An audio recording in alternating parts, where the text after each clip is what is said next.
Trajimos a Lester, que nos va a hablar de las finanzas en el matrimonio, y este programa lo hemos llamado Hasta que el dinero nos separe, hasta que las deudas nos separen.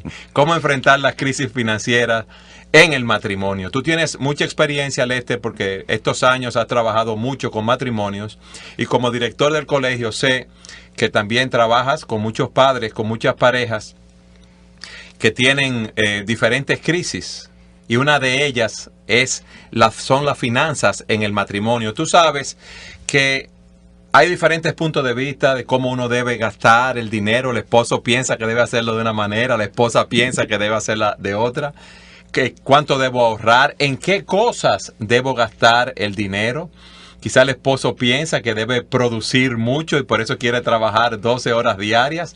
La esposa piensa que el esposo debe pasar más tiempo en casa con los hijos, cuidando de ellos, de su instrucción espiritual. Hay muchos puntos de vista y esto nos trae crisis. O puede ser lo contrario. La esposa que piensa que debe gastar el dinero en vehículos, en entretenimientos y otras cosas. ¿Qué tú tienes que decirnos con respecto a esto? Definitivamente, al igual que en cualquier otra área de la vida, o sea, el corazón se involucra y nosotros actuamos conforme a los deseos del corazón o actuamos conforme a la voluntad de nuestro Dios.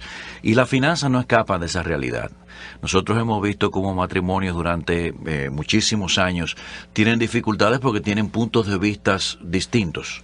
Tienen aún deseos distintos. A veces uno tiene una familia donde la mujer está pensando de una manera más espiritual que el hombre, pero él es la cabeza de la casa y entonces él lleva la casa por un rumbo. Y uno ve cómo esa situación afecta la relación entre marido y mujer. Otras veces es al revés. El hombre tiene el deseo de hacer las cosas como Dios manda y ella vive continuamente presionando. Si tú recuerdas, el libro de Proverbios dice que una mujer que es quejosa es como una gotera continua. Dice que el hombre prefiere dormir en el terrado, en el techo de la casa, que vivir allá adentro con ella. Pero cuando ella empieza a decir quiero esto, se la pone difícil al marido en ese sentido. ¿Qué tú le dirías, Lester, a esos hermanos, hermanas, amigas que nos están oyendo, que están casados y tienen problemas con las finanzas, y esto ha sido un punto álgido en su matrimonio? ¿Qué consejo ellos deben seguir? ¿A quién deben oír? Bueno, el asunto en toda circunstancia o situación que nosotros enfrentamos en la vida como creyentes, Eduardo, tiene que ver con el hecho de cómo ve Dios algo. ¿Qué piensa Dios? Yo creo que en esta área, como en las demás áreas, en el área de la crianza, en el área de la de la comunicación, nosotros tenemos que ver qué es lo que Dios dice acerca de ese asunto. Nosotros no podemos inventar. Precisamente porque el mundo ha seguido su propio consejo y ha abandonado el consejo de Dios, nosotros vemos el mundo que está en la situación en la que está. Y financieramente, si nosotros observamos lo que ha estado pasando durante los últimos años, yo diría que la vida entera, pero durante los últimos años, nosotros vemos que el hombre se ha apartado de Dios completamente y que su Dios es la codicia. Esta mañana conversaba con alguien que me decía que había estado en China y que veía que en China popular, el Dios de ellos estaba convirtiendo el dinero. Yo no tenía religión, su religión es el dinero. Ahora buscan el dinero como un medio de placer. Y eso puede pasarnos a todos nosotros. Entonces, si queremos entender los tiempos, debemos ir a lo que Dios nos dice en su palabra, porque vivimos en una sociedad que continuamente nos está diciendo que debemos vivir para nosotros mismos, que debemos darnos todos los placeres que querramos, que tenemos a nuestra disposición préstamos bancarios, la tarjeta de crédito, y vive tu estilo de vida. Pasa la tarjeta por la máquina de la tarjeta y ya, está todo bien. Y sigue así, sigue tu estilo de vida. Sí, tal vez una de las cosas que a la gente que nos está escuchando en este momento les pasa por la mente es, ¿por qué van ustedes a hablar de dinero si lo que están aquí es un programa que es bíblico? Y yo creo que es importante que las personas que nos escuchan, creyentes o no creyentes, sepan que la palabra de Dios tiene mucho que decir acerca del manejo del dinero. Tú sabes que de las parábolas de la Biblia, el 40% hablan de dinero y de posesiones. Por alguna razón, nosotros hemos visto a través de los años, a través de los siglos, que el pueblo judío ha sido identificado como un pueblo que tiene su mente metálica, el pueblo judío. Y yo creo que con razón el Señor Jesucristo, cuando usó los ejemplos, puso ejemplo de dinero porque Él quería que el asunto hiciera eco en el corazón de ellos. Ellos podían no entender muchas cosas, pero entendían acerca del dinero. Es así, pero eso es algo que nos sucede a todos nosotros. En ese sentido, todos somos codiciosos, todos somos idólatras y tenemos esa tendencia a buscar nuestra seguridad en el dinero. Definitivamente. ¿Quién de los que está aquí en este mundo, en esta cabina presente, no le ha pasado que se siente seguro porque tiene unos chelitos en el banco? Es así. Es así, tú sabes Pero que la seguridad de nosotros no está en los chelitos del banco. no, pero por eso Dios nos advierte. En la Escritura estaba viendo que hay más de 2.350 versículos o aproximadamente esa cantidad que nos hablan del dinero y las posesiones. En el programa con su gel hemos visto que dejará el hombre a su padre y a su madre, se unirán a su mujer y serán una sola carne. Pero ese ser una sola carne no solamente nos habla de la intimidad en el matrimonio, sino también de otras áreas en las cuales debemos desarrollar una misma manera de pensar, un mismo criterio, y ese criterio debe venir dado por la palabra de Dios. Tal vez para ilustrar eso que tú estás diciendo, a mí me gusta pensar en el hecho de que nosotros queremos alar una carreta. Y esa carreta se llama nuestra vida matrimonial en sentido general. Nosotros podemos, tú y yo, con diferentes fuerzas, ponernos en una misma soga y alar. El que tiene menos fuerza va detrás, el que tiene más fuerza va adelante, pero estamos haciendo un esfuerzo hacia un sentido. En la misma dirección. En la misma dirección. Pero cuando uno está alando en una dirección y el otro está alando en la otra dirección, obviamente se va a mover hacia la dirección del que tiene más fuerza, pero con muchísima dificultad, y el avance va a ser bien lento. Y eso es exactamente lo que pasa dentro del matrimonio. Cuando nosotros vemos a un hombre y una mujer y nosotros hablamos de que ser una sola carne o tener una misma mente, no nos referimos al hecho de que todos tenemos que pensar exactamente igual en todo, pero sí en sentido general estar alando esa carreta en la misma dirección. Si tú sabes que actualmente en los matrimonios las parejas trabajan ambos y el dinero dicen el tuyo, el mío y el nuestro. Yo produzco mi dinero, tú produces el tuyo y ponemos un dinero en común para los gastos de la casa. Nosotros no debemos pensar así porque sabe que la Escritura nos enseña que Dios es que nos da todas las cosas. Dios es el dueño de todas las cosas. Dice la Escritura de Jehová es la tierra y su plenitud, el mundo y los que en él habitan. Mía es la plata, mía es el oro, dice el Señor. Entonces el primer criterio, mi primer pensamiento que debemos desechar de nuestras mentes es ese.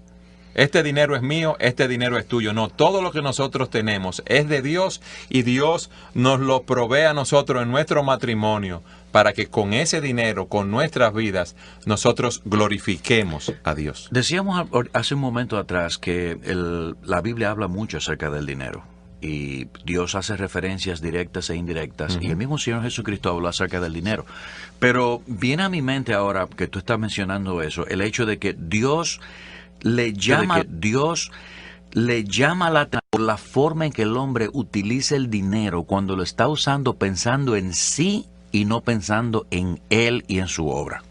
Y eso es algo que está que es una advertencia muy fuerte en la palabra de Dios. El Señor le dice a esos hombres, ustedes atesoran para sí, ustedes arreglan sus casas, ustedes preparan todos los suyos, y lo último en lo que ustedes piensan en la casa mía es en la obra mía.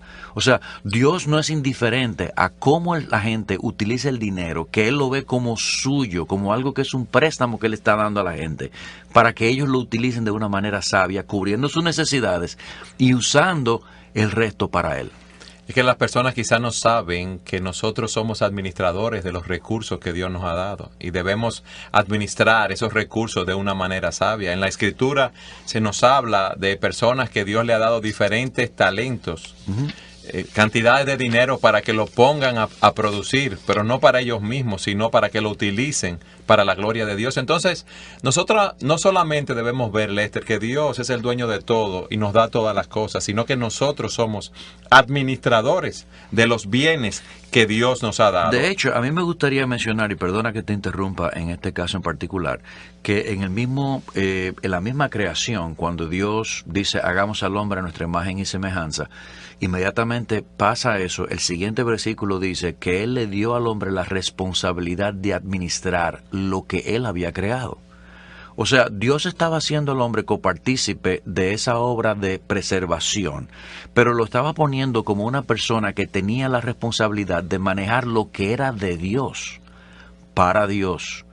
O sea, eso en el mismo Génesis capítulo 1, versículo 26 en adelante, nosotros encontramos a Dios diciendo, Tú no eres dueño de la tierra, tú no eres dueño de los animales, tú no eres dueño del dinero. Tú estás allí para regentear lo que es mío. Es un mayordomo, alguien a quien Dios ha puesto allí. Entonces las personas, el dinero que se ganan, deben entender que Dios es que se lo da para que lo utilicen de una manera sabia, no para gastarlo como a ellos les parezca, Lester. La gente normalmente dice, esos cuartos son míos. Mío, me lo gané con el sudor de mi frente y lo gasto como me dé la gana. Entonces la pregunta que nosotros tenemos que hacernos, y la vida, ¿quién te la dio? Y las energías, y la salud, y la capacidad para pensar, y la providencia, y el trabajo, ¿de dónde viene eso? Es que el pecado ha distorsionado la mente del hombre. Y el hombre quiere vivir para sí y no vivir para Dios. Si alguien que nos está escuchando puede estar diciendo, qué bueno que hicieron este programa, qué bueno que están hablando de la finanza. Yo tengo muchas divergencias con mi esposo, con mi esposa en relación a las finanzas. Él piensa de una manera, yo pienso de otra. Qué bueno que debemos seguir los principios que dice la palabra de Dios. ¿Qué es lo primero que debo hacer para empezar a organizarme? Bueno, lo primero que uno tiene que hacer, entiendo yo, es que nosotros debemos tener esa mentalidad de que el dinero no es nuestro. Si nosotros no ponemos a Dios en el centro de nuestra vida, y en este caso en particular, en el centro de nuestro bolsillo, todo lo que nosotros hagamos va a ser distorsionado. Así que lo primero es, yo tengo que poner a Dios en el centro. Yo tengo que preguntarme, ¿qué dice Dios con respecto al uso del dinero?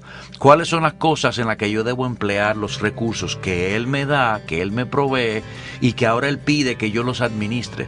Nosotros tenemos que tener la mentalidad de que un día nosotros iremos delante del tribunal de Cristo y vamos a dar cuenta por lo que nosotros hemos hecho. La persona piensa normalmente, bueno, lo que hemos hecho, si nos portamos bien o no nos portamos bien. No. Aún las finanzas caen dentro de estas cosas en las que nosotros tendremos que darle cuenta a Dios. Yo te proveí a ti una cantidad de recursos limitados y tú lo usaste mal. Yo te di a ti muchos recursos y tú lo usaste mal. Entonces debemos planificar cómo vamos a utilizar eso. Ahora, si un matrimonio nos está oyendo y quiere organizar sus finanzas, ¿qué es lo primero que debe hacer en ese sentido? Bien, nosotros, como tú mencionaste, decíamos, Dios tiene que estar en el centro, por lo tanto nosotros tenemos que seguir las instrucciones que Dios nos da. Y la primera instrucción que Dios da es el hecho de que alguien tiene que ser responsable último de esos recursos. Es decir, en cualquier empresa, y tú eres una persona que manejas en instituciones, manejas en una empresa, sabes que no puede haber dos cabezas en una empresa. No pueden haber dos personas que tengan el mismo nivel de decisión. Porque si hay dos personas que tienen el mismo nivel de decisión, uno va a considerar las cosas de una forma y otro lo va a considerar de otra forma. Y eso puede terminar en un caos. Fue como dijimos ahorita, esa carreta que está siendo alada, en vez de dos personas estar alando hacia un mismo sitio, van a estar alando hacia diferentes sitios cada uno. Por lo tanto, ¿quién es, según lo que Dios ha dicho en su palabra, la persona que está llamada a ser el administrador final? El esposo, que es la cabeza de la iglesia. Pero, Lester, alguna esposa que nos está oyendo puede decir, ay, pastor, pero usted no conoce a mi esposo. Ese hombre cobra y el dinero lo gasta. Si yo lo dejo a él que administre el dinero nuestro, el presupuesto de la casa, ¿viviríamos sin un centavo? Bueno, nosotros tenemos que mirar en una situación de esa naturaleza varias cosas. Primero, estamos hablando de un esposo cristiano que actúa de esta manera, porque si es así, tú tienes recursos para poder lidiar con eso. El recurso del Espíritu Santo, primeramente. En segundo lugar, el recurso de tú hablar en la iglesia con las personas que tienen autoridad sobre él para poder trabajar con esa dificultad. Pero si no es creyente, tú tienes el recurso del Espíritu Santo y de la oración para que tú puedas lidiar con la dificultad que tú te estás enfrentando. Ahora, el punto aquí es que nosotros tenemos que reconocer que tiene que haber una autoridad, una cabeza. La Biblia dice claramente, Cristo es cabeza del hombre, el hombre es cabeza de la mujer. Y habla de que la mujer debe estar sometida al hombre, aún en el aspecto de las finanzas. Y puede ser, Lester, que un esposo reconozca que él es un mal administrador y aún siendo cabeza le diga a la esposa, mira, yo voy a delegar en ti el manejo del presupuesto de la casa. Y yo conozco muchas familias que se manejan de esa manera, pero ahí entra también la sabiduría y la sagacidad que Dios le ha dado a ese hombre para entender sus fortalezas y sus debilidades.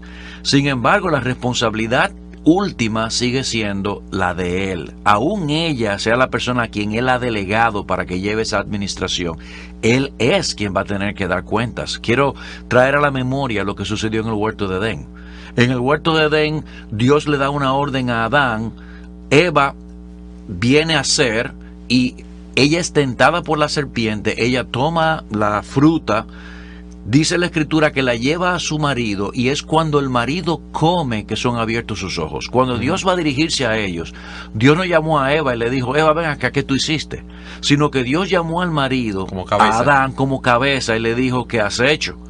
Y él le dijo, no, la mujer que tú me diste, ustedes conocen la historia. Pero el punto es que aunque fue Eva quien empezó esta situación, Dios hacía a Adán responsable de lo que allí estaba pasando. ¿Qué debió haber hecho Adán? Y nosotros no sabemos qué giro hubiera tenido la humanidad. Adán debió haberle dicho a Eva, mal has actuado, tú no has hecho bien, Dios nos había prohibido eso, tú no lo debes hacer, e invocar a Dios ahí mismo, decirle, ven acá que tenemos un problema. O sea, yo no sé qué hubiera pasado con la humanidad, pero el punto mío ahora mismo es, Dios hizo al hombre responsable de la gerencia, de la administración de su casa. Si él es la administración de su casa, si él tiene más capacidades que yo, bien. Delegar la administración en ella, eso no quita su responsabilidad. Ni la hace a él menos hombre, al contrario, yo te diría a ti que en cierta medida prueba que él realmente tiene tranquilidad en cuanto a su hombría. Y que y es humilde al reconocer que quizás ella puede ser una mejor administrador que él, que tiene esos talentos y esa fortaleza. Precisamente. Pero alguien no puede estar oyendo en el programa y decir, ok, yo lo voy a hacer así. ¿Qué debo hacer entonces para organizar mis finanzas? Bueno, entonces ahí vienen que nosotros debemos poner sobre el tapete todas las cosas en las que nosotros como familia estamos involucrados. Lo primero que yo debo saber es que hay un principio en la palabra de Dios que nos dice que los hombres no debemos gastar más de lo que nosotros recibimos.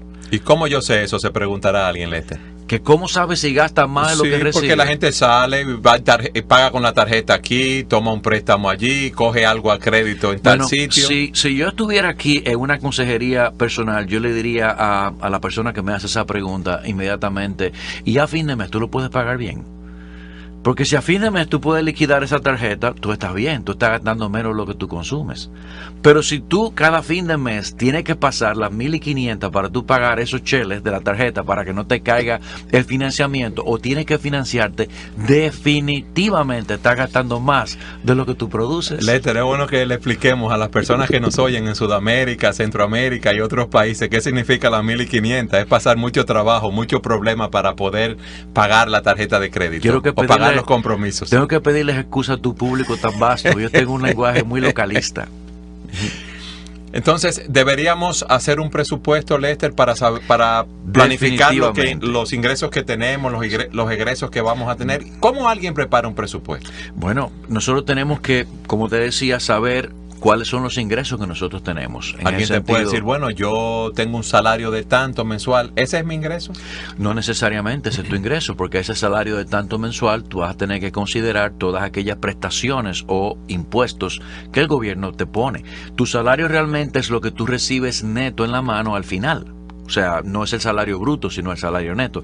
Esos son tus ingresos. Ingresos mensuales, pero hay personas que no toman en cuenta que aquí a final de año en nuestro país se da una regalía, que es un salario adicional, que se le da también un salario de vacaciones en muchos lugares, correcto, medio salario o algo así, que debemos computar nuestros ingresos, aunque sean mensuales. Aquí hay ingresos extraordinarios que debemos poner en nuestro presupuesto. Sí, no solamente eso, sino que hay casos de otras personas que tienen, por ejemplo, certificados financieros y de eso genera una cantidad de dinero, de intereses, o aún hay casos de personas que reciben transferencias monetarias de los Estados Unidos, de una tía, de un tío, de un abuelo, y hay millones de dólares que viajan hacia acá en ese sentido, que también puede ser beneficiario. Es todo aquello que yo dispongo para el desarrollo de mi familia, para pagar mis gastos.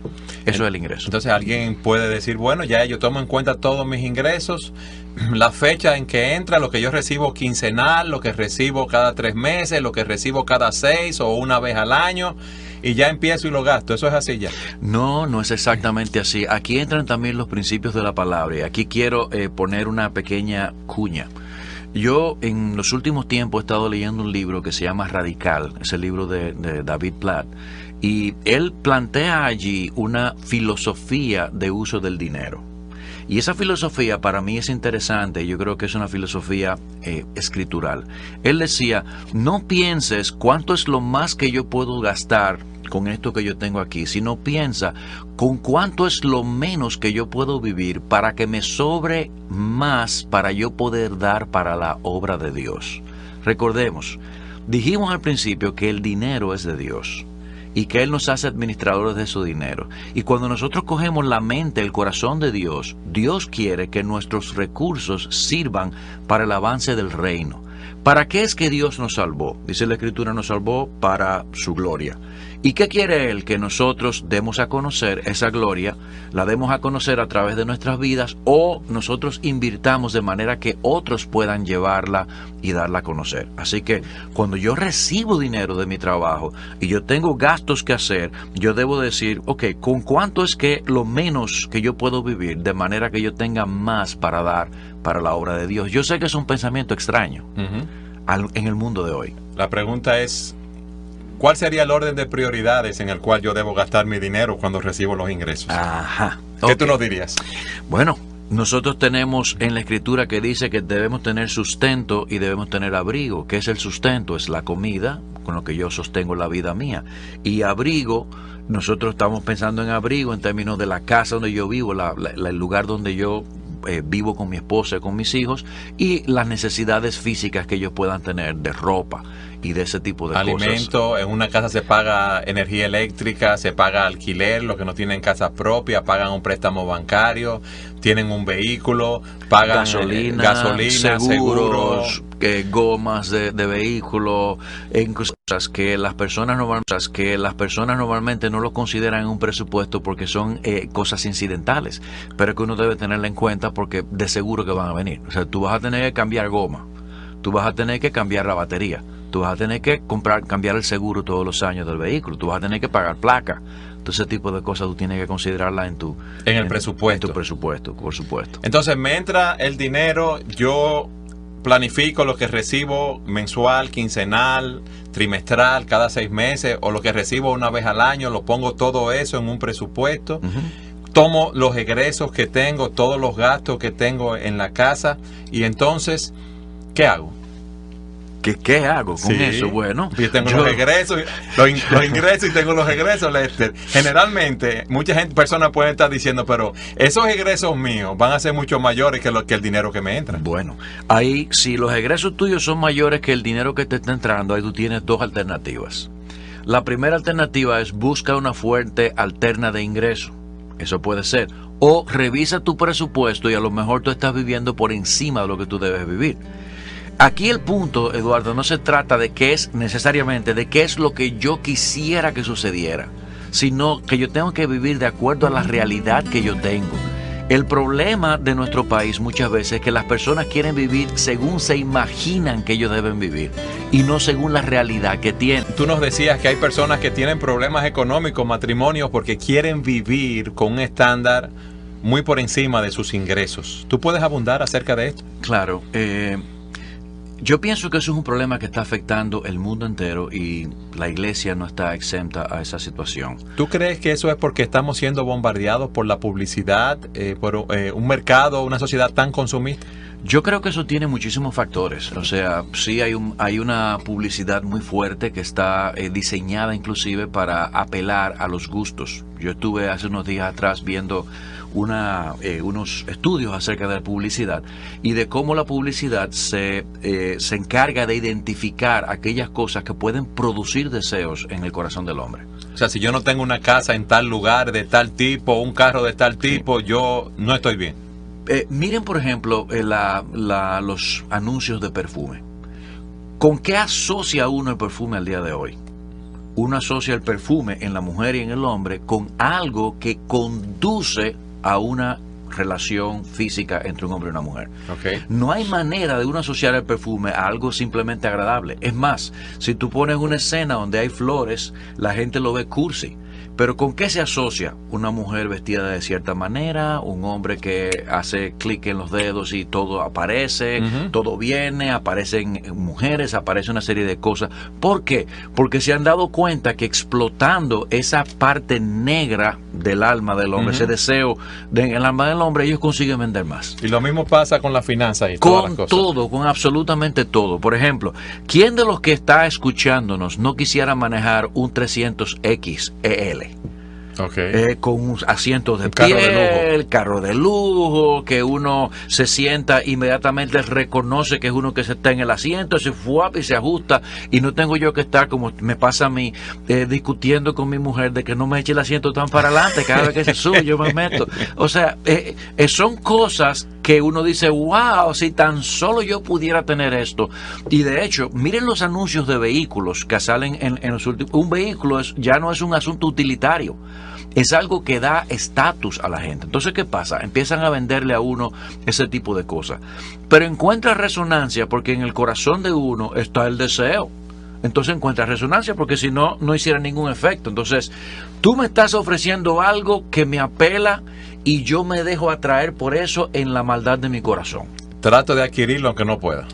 Y me vuelvo loco porque yo estoy pensando, o sea, en la vida cristiana nosotros sabemos que nuestra identidad es, estamos escondidos en Cristo.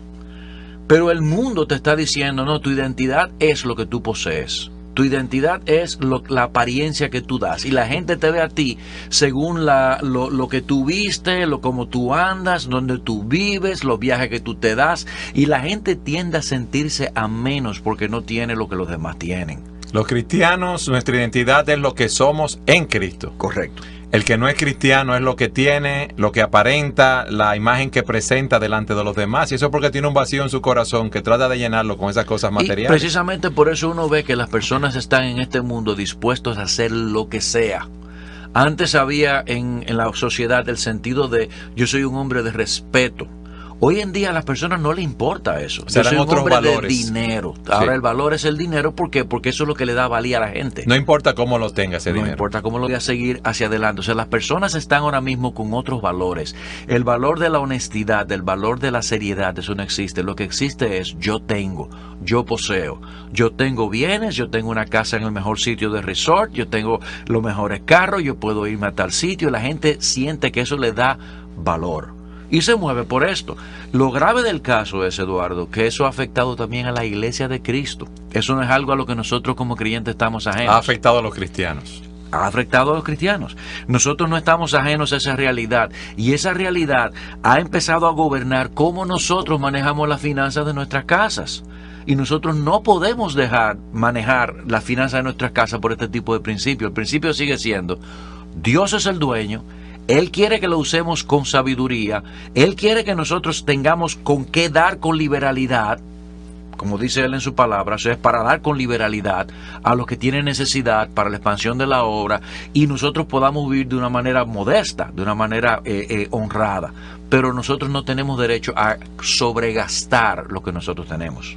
Y eso es lo que está sucediendo, Lester. Estamos cediendo a la publicidad que vemos en los medios, en la radio, en la televisión, en los periódicos, que nos dice que para uno ser feliz debe tener cierto estilo de vida. Así mismo es. Y esto no es así, porque los valores por los cuales se rige el mundo, como tú dices, no son los valores por los cuales entonces nosotros nos regimos. ¿Qué debemos hacer, Lester? ¿Qué nosotros debemos hacer? Primero, debemos examinar nuestras vidas y ver si nosotros estamos manejando las finanzas nuestras conforme a la mente del mundo o conforme a la mente de Dios. ¿Y qué si yo me doy cuenta de que medio lo estoy manejando conforme a la mente del mundo? Pues la palabra de Dios es clara. Dice que ahí está la cruz de Cristo para que nosotros vengamos a esa cruz y pidamos perdón por el manejo de nuestros dineros. Y empecemos a manejarnos como Dios manda. Por ser malos administradores de los recursos que Dios ha puesto en nuestras manos. Amén. Así mismo es. Y luego de arrepentirme de eso, ¿qué debo hacer? Yo debo tomar los principios de la palabra de Dios y apoderarme de ellos para que sean ellos el mapa, la guía para nosotros entonces manejar nuestras finanzas. No podemos dejarnos atrapar por el modelo de este mundo. Tenemos que seguir el modelo de Jesucristo. ¿Y cuál es el modelo? ¿Cómo yo empiezo a organizar esas finanzas, Lester? Bueno, volvemos a expresar lo que habíamos dicho anteriormente. Yo tengo primero que saber que la palabra de Dios dice, vive con aquellos recursos que te son necesarios. Bien, pero alguien nos está oyendo y dice, sí, yo quiero hacerlo así, yo quiero ver cuáles son mis ingresos, mis recursos, mis gastos, yo quiero organizar todas las cosas para yo agradar a Dios y también para tener la paz que uno recibe cuando están caminando correctamente, cuando no tiene esa presión de deudas, de personas llamando, de no poder pagar la tarjeta de crédito, de no poder pagar la hipoteca o el alquiler de la casa. Yo creo que nosotros debemos, como decía, arrepentirnos de nuestros pecados y empezar a hacer las buenas obras. ¿Y cuáles son las buenas obras? Yo debo sentarme y debo coger papel y lápiz y debo ver cuál es mi verdadera situación. Si tengo acreedores, yo te voy a decir lo que me dijo un amigo mío una vez. Me dijo, el que debe o paga o da la cara. Yo vine aquí para darte la cara. Lester, el tiempo se nos ha terminado. Vamos a continuar la próxima semana hablando de este tema. Hemos visto cómo Dios es el dueño de todo y Él lo provee para nosotros y nosotros somos administradores de los bienes que Dios nos ha dado y debemos administrarlos para su gloria.